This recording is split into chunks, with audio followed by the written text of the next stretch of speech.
Welcome to the Texas Alliance of Energy Producers Spotlight on the Issues webinar series. I'm your host, Jason Modglin, the new president of the Alliance. It is an honor to be with you today.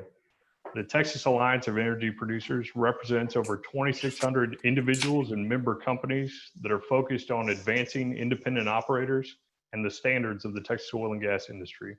Through advocacy for smart energy and environmental policy, effective communications, and cost-saving programs, the Alliance delivers for our members.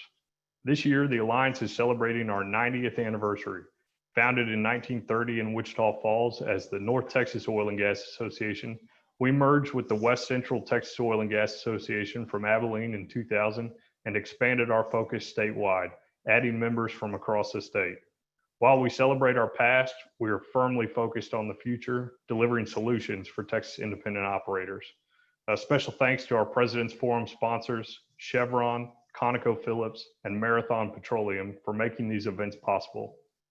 Continuing to build on the talent and innovation in this industry, this past spring, the Alliance Board of Directors elected Cy Wagner as our chairman. She is a dynamic leader, a second-generation oil producer, an Aggie petroleum engineer who is at the helm of her family's 40-year oil and gas business in Fort Worth.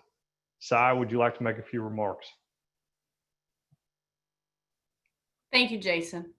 On behalf of the board and the membership of the Texas Alliance of Energy Producers, I'd like to welcome you, Senator Perry. Thank you for your time and insight and letting us know what to expect of this upcoming tough legislative session. And please know that we are appreciative of your efforts on our behalf. And once again, thank you for the time you've taken to spend with us today. Thank you to our board and our members for joining.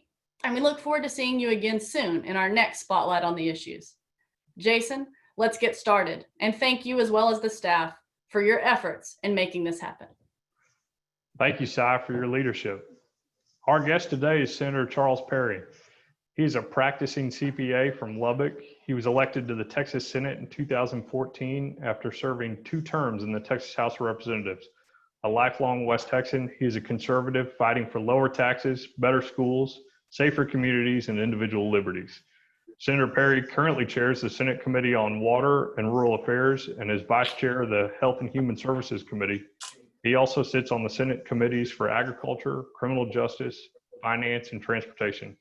He co-chairs the State Water Implementation Fund for Texas Advisory Committee, and Governor Abbott appointed him to the Southwestern States Water Commission and the Western States Water Council. If you would like to submit a question to Senator Perry, please utilize the chat feature at the bottom of your screen. We will go till 2:30 and wrap up with a few audience questions. Hi, Senator, how are you? I'm good, Jason. How are you guys doing? Thanks for the invite. I hope I'm good. Everything's good around the state. Thank you very much for being here. And we wanted to start this webinar series with you. You represent one of the largest districts in the Texas Senate, over 1/5 of Texas's 254 counties, and that makes for a diverse district with rural agriculture, oil and gas production, higher education, numerous hospitals. So, topic on everyone's mind, what are the challenges you were seeing in the district from COVID-19 virus? We've all been impacted. Some of it self-imposed by policy and decisions being made at higher political levels, for sure. I will tell you that early on, most of my area, 51 counties, most of them being rural, 38, less than 10,000 people, they did not have that case surge or that load, partly because of isolation, secondly, density of population. So I would almost make the statement that they really didn't know there was a virus unless you're turning on the news every night and getting a case count. So not as impacted as you think. The Lubbock market, obviously being about 275 in population, having a student body come in and out, and some of those challenges that brings with socializing versus social distancing. We've had our share of that, but I sense that for the most part, people have recognized this as a virus, and virus does what viruses do, and we are not going to be dying from it as a rule. I mean, it's not the predicted devastation, fortunately, that was initially thought. So people are moving on, truly trying to get on with life and trying to do it. The next big piece in that, and I think it's statewide for that matter, is schools. How does our public schools open? when those reopen and what does that look like. And to Governor and TA's credit, they have tried to allow that decision on a local level as much as possible. And I think that most of our districts are anticipating a hybrid with the majority of kids actually showing back up in classroom, which is sorely needed for psychological benefits to see that people are moving on and this virus is probably going to coexist with us and we just need to deal with that level. But I would say that we have, it's undeniable, there's a political element to this from the national media and some of the narrative on down, and that's the impact that we're not able to get over. I mean, it's a real challenge to push back against some of the national narrative that filters into statewide politics, and depending on which side of the aisle you're on, you have a different perspective, not from science as much as just from politics, and that's unfortunate.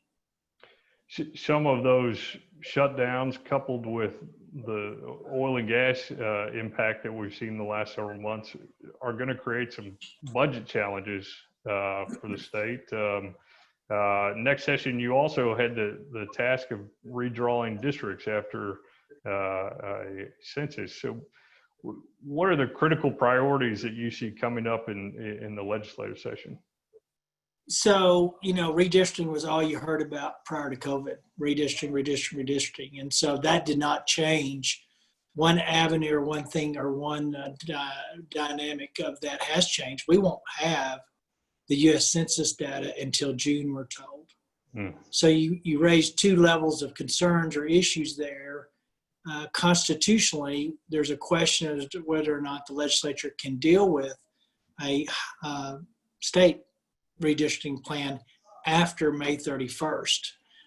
When our founders put all that together, I don't think they ever envisioned a COVID and what that might look like, and not getting census data prior to a legislative session being done. So I think that first is the biggest challenge we have to answer. And, there's powers that be that are trying to figure out do we have the constitutional ability to deal with redistricting post May 31st for capital state business. So assuming we do, we won't have those data numbers back till June. It'll take a while to massage and load and converse about those. So we'll go back in July, and unfortunately that will be a long period between July and probably as late as November or December. You've been a part of the process. There's never been a more contentious time in the legislature, and it pits R against R, D against R, and everybody in the world against each other. It's kind of survival of the fittest when it comes to drawing maps. So it's going to be a long year for members, and I'll remind people that we are still a legislative citizens legislature, and a large part of the House members specifically, as well as some in the Senate, still have to make a living. So my experience in 11, that was a pretty contentious process. A lot of gnashing of teeth and fisticuffs almost over the maps themselves. But the impact on the family and the business of those members is real. And I'm not looking forward to seeing that aspect play out, especially if you're new and you get tied up in a process that's going to take you from what you thought you'd go home and work at June 1st, and it may be November 1st now with the redistricting session, depending on how that shapes up. What does success look like at the end of the regular session if putting redistricting off to a special? How would you define success for this 86? So first thing we got to do, and the only thing we have to do, is budget. And there's a lot of correct information out there, but I think you have to take it in context. First of all, Comptroller Hager released his numbers, and there were several critical, important elements not considered to err on conservative side. And I applaud him for that, but I think as a general public goes, if they hear that, they hear the sky's falling and the state's going to go off a cliff. Truth of the matter is, 11, we were a lot worse shape today.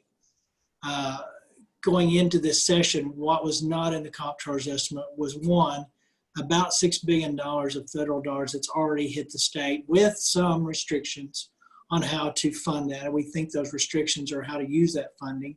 So we'll get some flexibility there, but even not, then, fungibility of funds, we can move some things around. Secondly, there's a 5% attrition, if you will, in budgets being requested from tops down. And just in sheer non-replacement of employees, the state budget has that potential of almost taking that $5 billion. It's $120 billion general fund, which is the monies we work with, another 130 on top of that, federal for around 250 was our budget last session. But that 120 in general fund monies that we depend on through sales tax and some other things, severance tax and stuff, if we just got the 5% done, that's $6 billion. We're halfway through. So say we even carve out 2 to 3 billion in just attrition. You throw in the $6 billion federal dollars, and then, and this is the most important unknown and uncertainty, we've got to get Texans back to work. I think we've shown we can handle the hospital surges. We've shown that we can monitor people that have it and make it, hopefully prevent some spread. We've shown that we do have early treatment options that are not being discussed at great detail, but COVID itself is something we can manage today, and there's no reason we should not be back to work. And if we put Texas back to work sooner than later and get sales tax deposits with the strength of the economy, you got to look at the economy itself had so strong fundamentals. Other than that brief period when we first had that initial shutdown and stay-at-home orders across the country, our economy is still showing a lot of perseverance, but the uncertainty and the unknowns, and the longer we put off people being able to go back to work and spend money and get the oil and gas industry back online with $45, $50 a barrel truck stuff, we're going to see this exponentially last longer than it should have. So I'm very optimistic about our budget outlook, and that sounds funny to a lot of people, but truly today, we are not in a hole that we haven't been in before and can't get out of fairly easily. And then you throw in an $8.5 billion rainy day fund that in the event things get a little further south than what we like going forward right now, we've still got some backup. So success will be to get the budget done, obviously not raising taxes on people, and funding those priorities. And we've already committed. Our public school system's not seeing a dime's loss. Actually, we've got $700 million on tap to put in addition to existing funding that came out of last session for technology, kids that don't have iPads, $400 million in COVID-related reimbursables, and some other monies going towards public schools. So that's our big enchilada, right, other than Health and Human Services. And we've got money for Health and Human Services hitting hospitals and providers. So all in all, the financial impact of this is manageable today. It needs to move forward. So we get on. So we leave there with the budget. The other things that were kind of not talked about anymore, and it's kind of interesting to me, but we had school safety and gun violence conversations. That's kind of taken a back shelf. But what we will see, I think, is a large and robust debate on social justice reforms, on criminal justice reforms, and this defund of the police narrative that's kind of taken foothold in some of the urban areas in the state. We're going to be asked to produce legislation to address some of that stuff, and 90% of that stuff's not going to be good legislation. So we're going to have our boat loaded on that front. So I see both budget, criminal justice reform, and all the social justice issues that surround that topic today. And then you throw in the just business. There's just some things that's got to be taken care of, and it'll fill up the session pretty quick. Very narrow scope. Very big topics. And it's kind of what we came out of last session. We had very narrow scope, very big subject matters. Very big. My job will be to push those other issues that we know should not be interrupted by a short-term problem, i.e. COVID. And what I mean by that is water supply is still got to be a produced water supply, or water supply in general. Those are my things that we still have to do. Roads and bridges, transportation. There was a big discussion, do we need to reduce our 10-year plan and budget numbers? And I think Chairman Nichols did a great response. We don't change 10-year futures out until we know more certainty what that really might look like. So I think that's wisdom, not to put long-term projects and long-term planning on hold and even reduce before we know what May of next year looks like. If we leave that session with momentum in the numbers, maybe we're not recovered fully, but momentum, then we budget differently. You know that. And that's the way we should be. Conservative, but aggressive with the data we have. And I think we'll see that. This comptroller's done a good job of that. Well, and to applaud y'all for the work last session to not spend $3 billion of the revenue estimate so that you have some of that space to adjust for factors, whether it's Medicaid or COVID that we've seen now. So well done there. Yeah, and the silver lining, or one of the silver linings about having a downturn in economy based on whatever purpose, reason, be it hurricanes or so, is we get what's called an FMAP, which is a match from the federal government, and it goes directly into the Medicaid. And because of where we see unemployment and some things right now going into next January, we already got a really significant bump on that FMAP for our Medicaid dollars, which is really our biggest budget item. We say public ed is, but they're neck and neck. And historically, if you cover all the Medicaid costs, you're typically above the public ed. And it's something we don't control a lot of, but we are expecting a pretty healthy FMAP. And that was not a consideration in Comptroller Hager's revised budget estimates. So we've got a lot of flexibility to roll into the session. And if it just doesn't get worse from here, if we bottomed and stable and start moving up, we're going to be okay on the budget side. Well, I want to take it back to water a little bit. In 2019, after session, the Alliance put together a produced water white paper that reported on the progress being made to harness the over 8.5 billion barrels of produced water annually. Put that into water terms. I know we've got some water folks on the call. It's a little over 1 million acre feet a year of new water. Given everything you just said, is there likely to be bandwidth this session to address ways to harness produced water, which is currently largely being disposed of in disposal wells?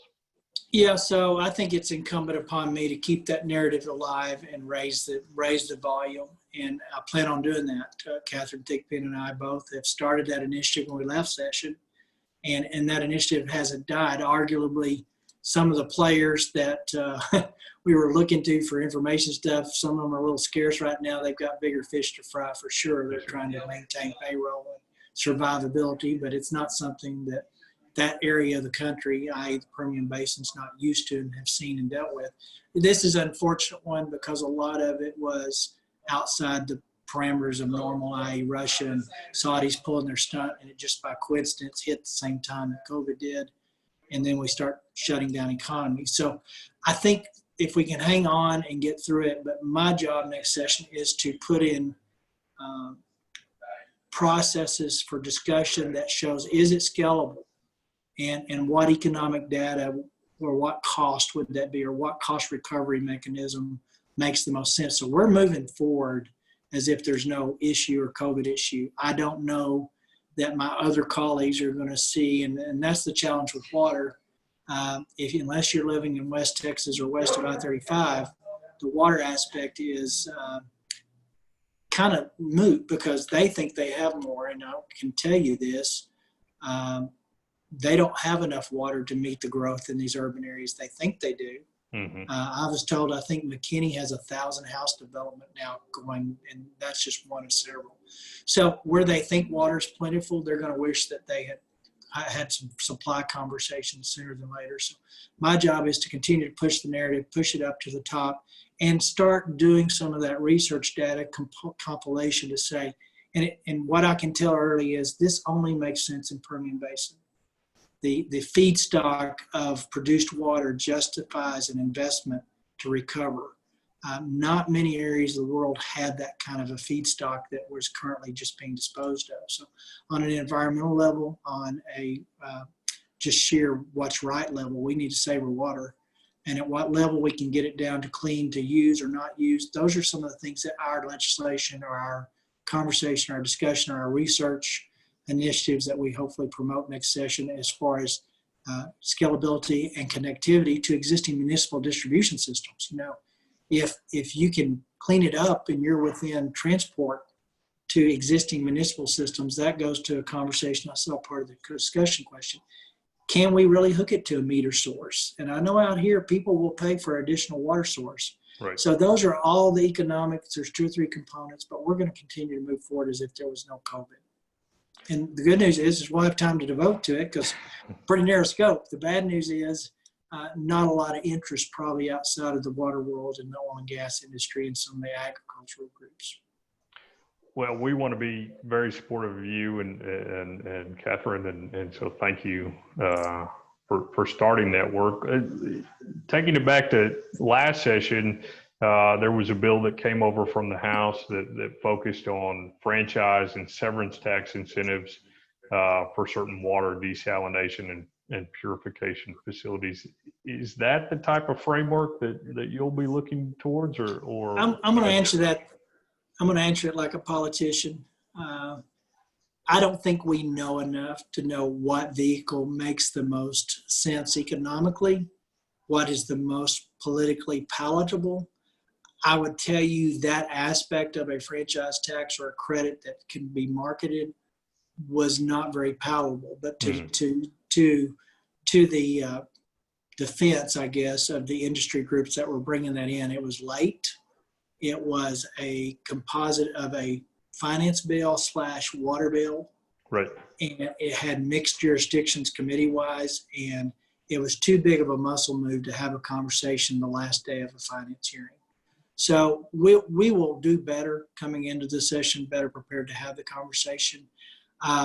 It's a lot of money. I know that the narrative was this is at no cost to the state, but if you can market those unused credits at this kind of volume, it got into the billions of dollars of cost to the state pretty quickly. So I think you're going to find a more economically viable and politically viable solution is for those beneficiaries, those that benefit from the new supply, should have the biggest burden, if you will. And I think you'll find areas that are so deprived of water security for the next 50 to 100 years, they're going to want to have this conversation, and it makes sense.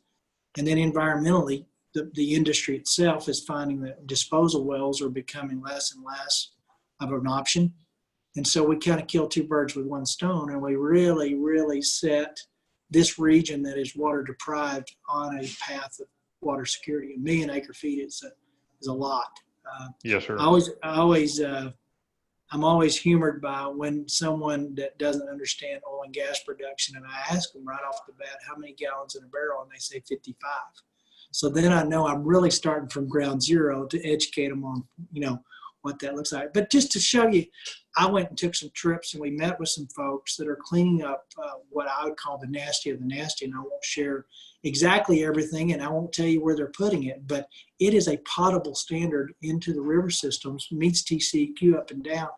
And you would have never guessed that they could have removed the stuff from it to get it done. So it is very viable. We just have never put all the pieces together to have an objective, very comprehensive look.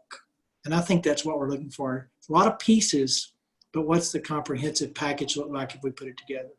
And we certainly want to help in that to find those beneficial reuse purposes, whether it's into a river or whether it's part of a wastewater system in those municipal governments. There's certainly a lot of opportunities, and I like your focus on the Permian Basin. Is there things that the industry should be doing right now to help you or to help the committee in that process? Yeah, I think any kind of information, and I know when I first had this conversation 8 years ago, it's proprietary stuff. We can't show it's proprietary. Those secrets, so to speak, have kind of filtered out. People know.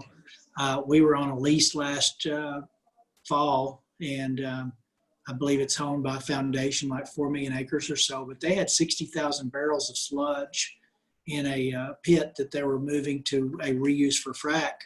And that was just commonplace, and it was a portable station. I mean, they literally had it on back of an 18-wheeler. So the technology's getting there, the things to do. So as industry develop those opportunities, it only makes sense if they can turn that water into a revenue stream that we get that done. So, I think that people are just fearful. There's some environmental stuff that we've got to get regulatory.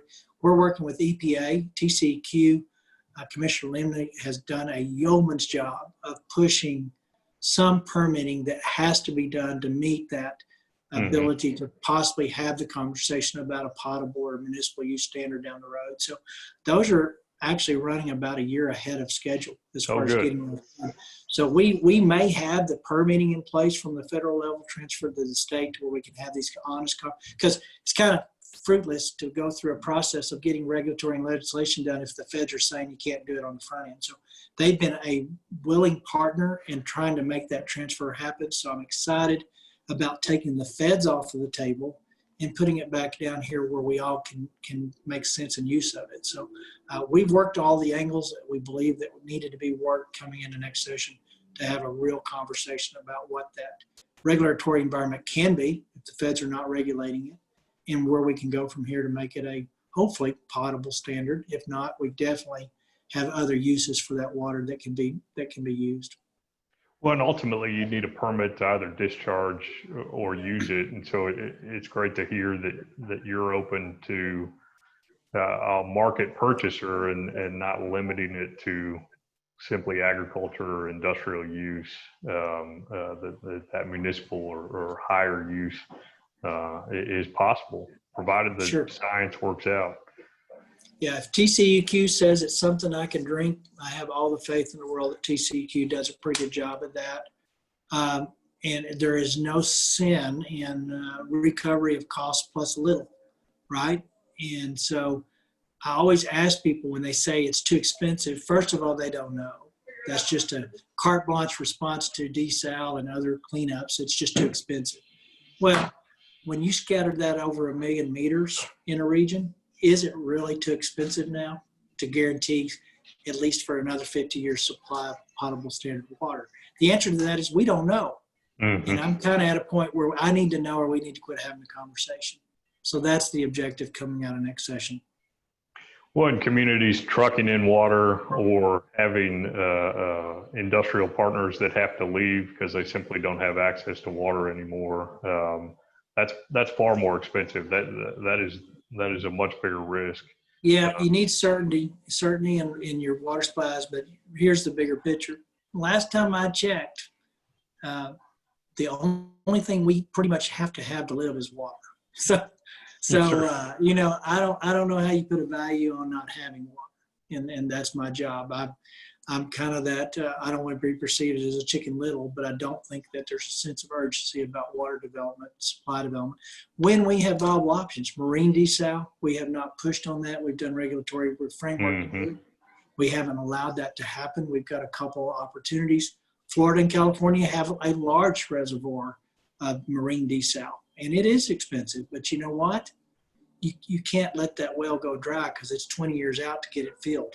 So let's have the conversation now. Yes, sir. I might ask a little bit about regulatory certainty. We have groundwater conservation districts across the state that some are a little more aggressive than others on how they regulate groundwater, and in particular how they interact with oil and gas producers. Given the discussion about recycled water being viewed possibly as more of a utility, the regulatory certainty surrounding produced water is going to be more important than ever. Do you have some thoughts on how to address groundwater conservation districts with these tensions with oil and gas? Yeah, I think let's acknowledge a couple of things. Our Supreme Court did what courts do sometimes. They didn't do us a lot of favors under the groundwater rulings. They pretty much, it's yours to do whatever you want, Mr. Landowner. However, we're going to let these groundwater districts kind of have some regulatory environment. And I get it. It's a finite source. It's something we all depend on. It's something we pull from. So we set up a very tenable task or tenuous task, I guess, and expect them to guarantee that I've got water for the next 100 years for me and my grandkids. And that's just, honestly, if you want to be truthful, probably not realistic. So in the air of caution, they have thrown out barriers that I don't think the Supreme Court have ruled actually against protectionism of that water supply. So, and then there's politics involved. So my role over the water districts in this area specifically is to continue to have some open dialogue and some very honest transparency. We got about 100 water districts.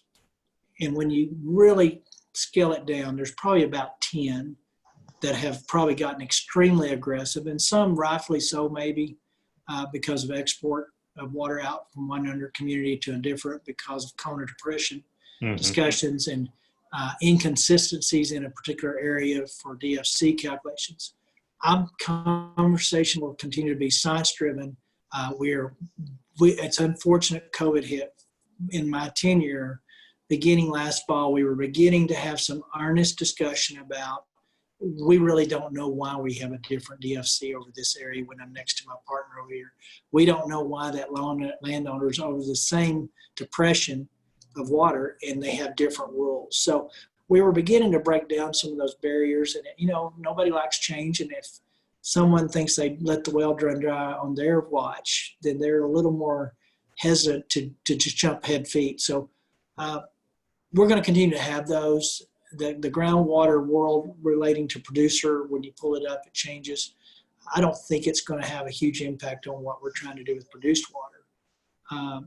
The discussion becomes if it's blackish water down way down south, and who owns that, and we've got rulings to kind of just, so that opens up a different level. Mm-hmm. I have a lot of respect for my groundwater districts, and I understand their job is thankless, and you really can't win it. But it's set there with some predictability, and it's when those districts violate that predictability and don't allow the process to work as intended that I've got problems with them. And so let's be careful in that we've got those one-offs and anecdotals that we always deal with. We make laws for 1% of the bad. We leave the other 99% affected though. So that's what we got to pay attention to. Well, that's perfect. Senator Perry, thank you. It's 2:30, and I want to thank you for your time today and your insight on next session. Do you have any closing thoughts for our members? No, I think keep your head up. We've been here before in the industry. It's unfortunate that we seem to be cyclical about every 10 years. I worked, for those that know it, had a little offshore tenure, but I also worked in Odessa for multiple sessions or summers to pay for tech and during holiday breaks. I actually met a guy from Mentone, the Purple Gate. Saturday, I was doing some shooting out at the range. So for those in the industry, I'll understand very well what Mentone and Purple Gate was. I was shocked that it still existed. We'll survive this. I tell you, and again, I don't want to share politics any more than necessary. November is, and November is going to be a hard month no matter who wins the White House. But I will tell you, for the good of the country as well as the world, if it doesn't go with the existing administration, I have more concerns about that in the industry you guys represent and the impact on the individual consumer ability to afford clean and affordable energy all the way up and down the food chain as far as supply goes. We got some real challenges. So now more than ever, you guys got to be educating every member and group that you have access to and looks to. It's preaching to the choir. But you always hear that November is the biggest election of your lifetime. This one has the potential, with the momentum coming into it, of changing fundamentally our path as a country. And it absolutely does. We can't be on the sidelines. So get active, get involved. Let me know where I can plug in to help. Call my office with questions. I have no bad questions, and I have no agenda other than more water and common sense, which seems to have left the room a lot of times. I try to do it, but I get that support by talking to people like you guys that are living it and breathing it every day out there. I'm going to be in Midland tomorrow, or Odessa, to see the president. So it's going to be a good day. I'm excited for him. I'm glad he's coming down here to see us. So you guys have a good day. Thank you, Senator Perry.